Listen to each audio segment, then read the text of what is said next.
मिरजमध्ये वळवाने झोडपले, वादळी पाऊस व वाऱ्याने झाडाची फळी पडली रिक्षावर, रिक्षांचे झाले नुकसान। उकाड्याने हैराण झालेल्या मिरजकरांना वादळी पावसामुळे दिलासा। गेल्या काही दिवसापासून प्रचंड उकाड्याने हैराण झालेल्या मिरजकरांना वादळी पावसाने दिलासा मिळाला। शनिवारी दुपारपासून मिरज व सांगली जिल्ह्यात अनेक ठिकाणी पावसाने हजेरी लावली आणि वाऱ्यामुळे मिशन हॉस्पिटल या ठिकाणी काही रिक्षांवर झाडाचे मोठी फळी पडली। बघ्यांची गर्दी त्या ठिकाणी नागरिकांची झाली व रिक्षाचे नुकसान झाल्याने रिक्षा चालक नाराज झाले आहेत। त्याचबरोबर या कडक उन्हामुळे वैतागलेल्या मिरजकरांना पावसामुळे दिलासा मिळाला। सांगली जिल्ह्यात ही ठिकठिकाणी भागात पावसाचे आगमन झाले असल्याचे समजते। मिरज प्रतिनिधी आदिल मकानदार।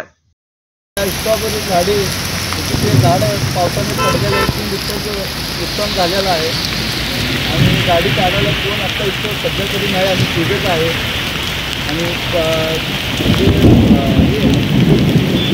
झाडाची जी आहे त्याची सहकार्य करावं।